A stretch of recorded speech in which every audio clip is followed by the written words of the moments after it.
Boa noite, a paz do Senhor. Hoje é dia 10 de agosto de 2025, domingo. Estamos começando mais um momento de João 3,30, que ele cresça, que eu diminua. Quem vos fala aqui é a missionária Nadir Albano. Como de costume, vamos estar orando e logo em seguida vamos estar passando para a preciosa palavra do Senhor. Amém? Meu Deus e meu Pai, em nome de Jesus, nessa hora que nossa santa presença, pedindo perdão pelas minhas falhas, pelos meus pecados que são em número. Eu apresento o meu lar, a família, o ministério, o chamado, todos têm confiado na minha pessoa. Apresento também, meu Deus, a vida desse irmão, dessa irmã que vai estar do outro lado ouvindo a mensagem dessa palavra. Que o Senhor possa estar alcançando, guardando, livrando, libertando, cortando laço, quebrando o arco, desfazendo toda a obra das trevas. É o que eu te peço nessa hora, meu Deus, em nome do Pai, do Filho e do Espírito Santo de Deus. Amém? Preciosa palavra do Senhor hoje está em 1 Samuel 7, né? Ontem a gente falou sobre a arca que voltou, né, para Bet-Semes ali, Judá, né, e onde os filisteus tiveram que entender que Deus, né, tinha pesado a mão sobre eles, né. E quando a arca chega ali em Bet-Semes, alguns curiosos vai olhar dentro da arca e eles são assim mortos, né. Isso traz muita tristeza ao povo ali de Bet-Semes de Judá. Então hoje a gente vai estar entrando, né, no capítulo 7, vamos ver o que acontece, né, com a arca depois disso, tá bom? Porque a arca é a presença do Senhor, né? Então, esses homens, eles foram julgados pela sua curiosidade. Então, nós não podemos ser curiosos com as coisas do Senhor. As coisas do Senhor, você tem que fazer aquilo que Deus manda. Aquilo que Deus mandar você fazer, você faça, amém? Aleluia, glória a Deus, né? E aquilo que não for para você fazer, você não faça, ok? Aquilo que for da sua alçada, mas aquilo que não for, não faça. Diz assim, 1 Samuel 7, os homens de Kiriat Jearim vieram para levar a arca do Senhor, eles a levaram para a casa de Abinadad, na colina, e consagraram seu filho Eliezer para guardar a arca do Senhor.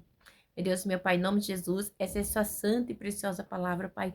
No momento, João 3,30, que eu, a missionária Nadir Albano, diminui, que Deus Pai, Deus Filho, Deus e Santo de Deus, cresça cada dia mais, Senhor, porque o objetivo desse canal é pegar a tua palavra simples e pura como ela é, porque é para tua glória, é para teu louvor, é para a tua adoração, é para ti, Pai, tudo é para ti. Pai, é sobre ti, não é sobre mim. É sobre Deus Pai, é sobre Deus Filho, é sobre Deus Espírito Santo, é sobre Jesus, é sobre ti, meu Deus.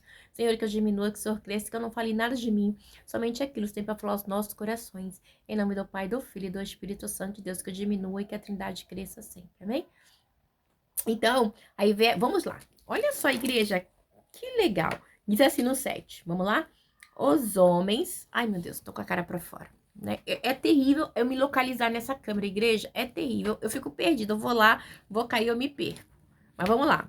Vamos aqui de novo. Os homens de Kiriat Jearim vieram para levar a arca do Senhor. Eles a levaram para a casa de Abinadad, na colina, e consagraram seu filho Eliezer para guardar a arca. No 2. A arca permaneceu em Kiriat Jearim muito tempo. Foram 20 anos, igreja, 20 anos. Todo o povo de Israel buscava o Senhor com súplica.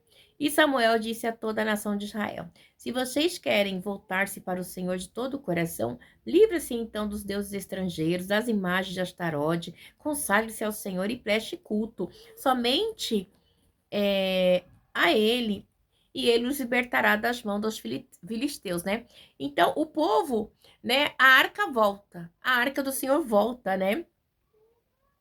E ela fica aqui na casa de Abinadad por 20 anos, né?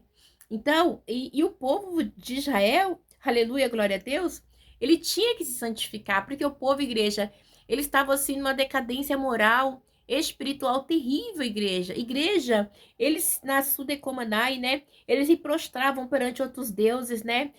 Parecia que eles nem lembravam do que tinha acontecido ali em Siló, né? Onde a arca do Senhor ficava, com a destruição total da família de Eli, com o roubo da arca, né? Tirando a presença do Senhor ali do meio deles, que foi para o filisteu, tudo que... Gente, o povo ainda estava numa degradação moral terrível. Igreja, é algo terrível, né? E a arca, diz aqui que fica 20 anos na casa de Abinadad, né? Por quê? Porque os filisteus enviam a arca, né?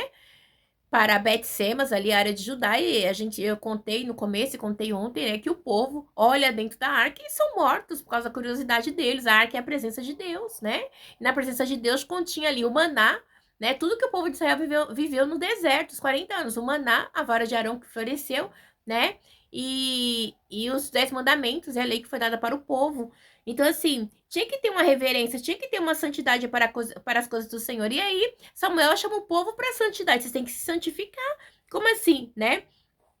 Aí Samuel pega, né? Acho muito interessante que ele chama o povo à santidade aqui, ó, no 3. E diz assim, ó, e Samuel disse a toda a nação de Israel, se vocês querem voltar-se para o Senhor de todo o coração, livre-se então dos deuses estrangeiros, das imagens de Asterotes, consagre-se ao Senhor e preste culto somente a ele. E ele o libertará das mãos dos filisteus. Não é assim. Peraí aqui, você está cocheando em dois pensamentos? Peraí, vocês estão servindo a Deus e outro Deus? Como assim? Você não consegue ter uma vida com Deus? Você está flertando com outros deuses? Você está flertando com imagens de Asterote? Né? Vocês estão se consagrando a deuses estrangeiros? E você acha que é simples assim? Você acha que Deus vai dividir a glória dele? Não, Deus não divide a glória dele com ninguém, igreja. Deus é Deus. Deus, ele fez os céus e a terra e tudo que nela há. Aleluia, glória a Deus, aleluia, né? E foi tudo pela palavra, aleluia, glória a Deus. E ali o povo lá, né, flertando com Deus da fertilidade, né? Porque a adoração a Astarote muitas vezes era combinada com a adoração a Baal, né? Então, assim, era assim, era muito comum esses cultos pagãos, né? Então, assim, associado à fertilidade, né? Que acabava combinando tanto deidades masculinas e femininas. Então tinha assim, gente, não dá nem para expressar, deveria ser algo terrível. E você acha que Deus se faz presente nesses lugares? Não. E olha mais aqui, olha aqui no capítulo 4, versículo 4 e 5. Assim os israelitas se livraram dos balins, dos postes sagrados e começaram a prestar culto somente a Deus. Ó, balins e postes sagrados era coisa de cananeus, né? A gente estudou isso no começo. E eles estavam lá, né? Com costume, com cultos, aprenderam cultos pagãos, né? Cananeus, aqui era dos cananeus, tá? Cultos pagãos. Então eles deixam esse culto pagão. Aí Samuel diz no 6 assim. Vamos lá, glória a Deus, aleluia, né? Por quê? Porque tamanha era a perversidade do povo na idolatria, gente. Era algo terrível. Aleluia, glória a Deus. Eles não tinham temor nem reverência para as coisas de Deus mais. O povo de Israel estava sem ele nem beira. Por quê? Porque os juízes dessa época não tinha juiz, tá? Então, aí é o tempo que Samuel se levanta e aí é onde a gente vai estar passando de juiz para monarquia, tá? Que é o primeiro rei que vai ser Saul. Vamos lá prosseguir. No 5. Samuel prosseguiu: reúna todo Israel em Mispa e eu intercederei ao Senhor a favor de vocês. Quando eles se reuniram em Mispa, tiraram a água e derramaram perante o Senhor. Naquele dia jejuaram. Olha só. Ó, tiraram água e derramaram perante o Senhor. Pode ser em sinal de humilhação, ok? Naquele dia jejuaram e ali disseram: temos pecado contra o Senhor. E foi em Mispa que Samuel liderou os israelitas como juiz. Você sabe que em Mispa ali, né, tinha muito das reuniões do povo de Israel. Muitas vezes eles eram resolvidos ali em Xaramandaçu de Comanai, aleluia, na cidade de Mispa, ok? Então eles jejuam ali, né, jejuaram. E no 7 diz assim: quando os filisteus souberam que os israelitas estavam reunidos em Mispa, os governantes dos filisteus saíram para atacá-los. Quando os israelitas souberam disso, ficaram com medo e disseram a Samuel: não pare de clamar por nós ao Senhor nosso Deus. O povo é assim, Senhor nosso Deus, para que nos salve das mãos dos filisteus. Então, aí, quando eles souberam, falaram: não, clama por nós, Samuel, clama, intercede.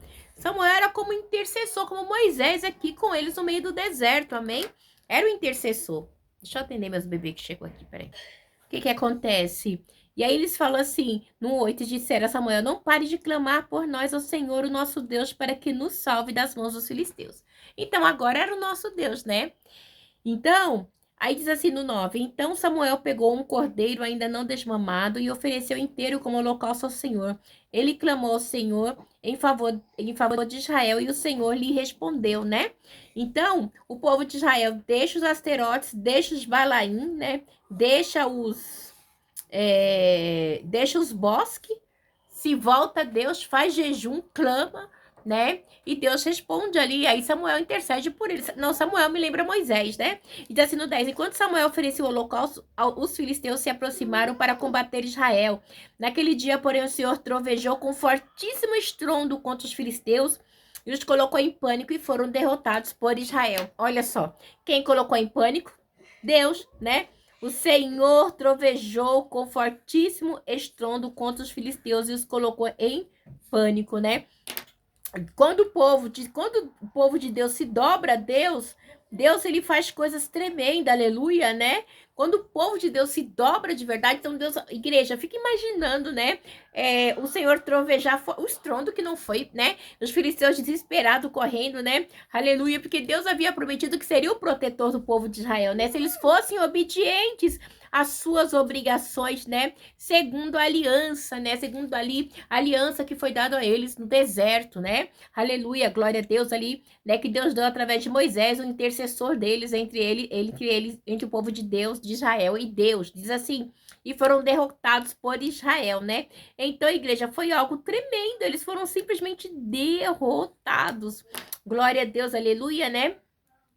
E aí diz assim, no 11, os soldados de Israel saíram de Mispa e perseguiram os filisteus até um lugar abaixo de Betcar, matando-os pelo caminho. Então Samuel pegou uma pedra e ergueu entre Mispa e Sem e deu-lhe o nome de Ebenezer, né? Dizendo, até aqui o Senhor nos ajudou.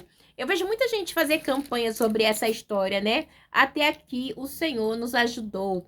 Mas as pessoas não contam, né? Por quê, né? Por que chama Ebenezer, né?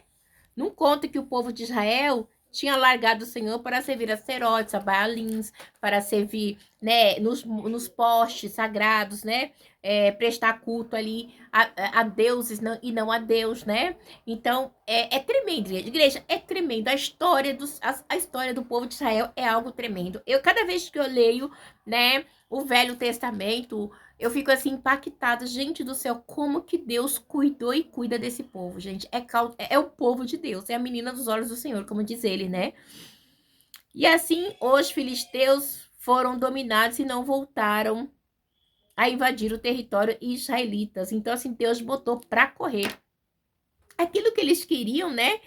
Não, quando eles souberam, né, que Deus ia fazer ali com o povo de Israel, eles se revoltaram. Gente, olha a situação, né? Eles não conseguiram, né? Então, eles acharam que ia destruir o povo. Não, peraí aqui. Não, esse povo tá com a casa totalmente em desordem, né? Mas eles botaram a casa em ordem e Deus fez, né, com que os filisteus corressem. Aleluia. Glória a Deus, aleluia. Deixa eu ver que a caneta não. E aí diz assim, e a mão do Senhor esteve contra os filisteus durante toda a vida de Samuel. Então, durante toda a vida de Samuel, os filisteus foram derrotados, né? Aleluia, glória a Deus, né? Porque porque Samuel era um homem que tinha vida com Deus, tá? Ele não era qualquer um, né? Então, eles tiveram medo de voltar, porque sabia que tinha um homem de Deus, alguém que agora estava intercedendo pelo povo de Israel, aleluia, né? E diz assim no 14, as cidades que os filisteus haviam conquistado foram devolvidas a Israel, desde Ecrom até Gate. Israel libertou os territórios ao redor deles do poder dos filisteus e houve também paz em entre Israel e os amorreus, né? Então, quando o povo do Senhor se dobrava verdadeiramente, eles eram abençoados, igreja. Como se fosse eu e você. Se a gente obedece a Deus, a bênção. Mas se a gente desobedece, não tem como Deus abençoar. Aleluia, glória a Deus, né? Mas Deus está falando nessa noite que ele vai devolver, tá? Deus está devolvendo aquilo que roubaram, meu e seu. Deus está falando de restituição, de justiça. Aleluia, né? De restituição. Restituição, né? Deus ontem falou de restituição e hoje também de restituição, né? Está havendo restituição da parte de Deus sobre a mim e sobre a sua vida. Te prepara para o novo de Deus. Deus tem restituição. Deus está falando no meu coração, né? Que haverá restituição, né? Que a minha e a sua primeira história não vai ser a mesma, né? Após a intervenção divina do Senhor, amém? E diz assim no 15, Samuel continuou como juiz de Israel durante todos os dias de sua vida. Então, ele foi juízo durante muitos anos. E durante muitos anos eles não atacaram o povo de Israel. Acho que a minha caneta caiu aqui, eu nem sei. Depois eu procuro essa, né? Então, aí diz assim, no 16. A cada ano percorria Betel, Gilgal, Mispa, decidindo as questões de Israel em todos esses lugares. Mas sempre retornava a Ramá, onde ficava sua casa, até liderava Israel como juiz naquele lugar, construindo um altar em honra ao Senhor, né? Olha só, ele julgava ali todo Israel, rodava, né? Mas sempre retornava para Ramá, onde ficava sua casa. Ali ele liderava Israel como juiz naquele lugar e construiu um altar em honra ao Senhor. Ele era tanto juiz nessa época, né? Como ele era juiz e ele era, como é que fala, gente? Sacerdote, né? Ele julgava, ele era juiz, ele era sacerdote e ele era profeta, né? Ele era um homem de Deus completo, né? Não houve homem como Israel, né? Como Samuel aqui. Então, isso é muito lindo, igreja. Ebenezer até aqui. Então, é muito lindo, é muito lindo, é muito lindo, é muito lindo, é muito lindo, é muito lindo a história de Samuel, né? Então, é isso, igreja. Quando o povo de Deus se rende ao Senhor, o Senhor abençoa, mas quando não, Deus permite a opressão, amém? Mas tem restituição. Deus está falando no meu coração que tem restituição. Em nome de Jesus, amém? Se você obedecer ao Senhor, tem restituição. Se não, não tem. Tem opressão, amém? Fique na paz. Que Deus abençoe você, de que essa palavra possa falar melhor aos vossos corações. Em nome do Pai, do Filho e do Espírito Santo de Deus. Fique na paz.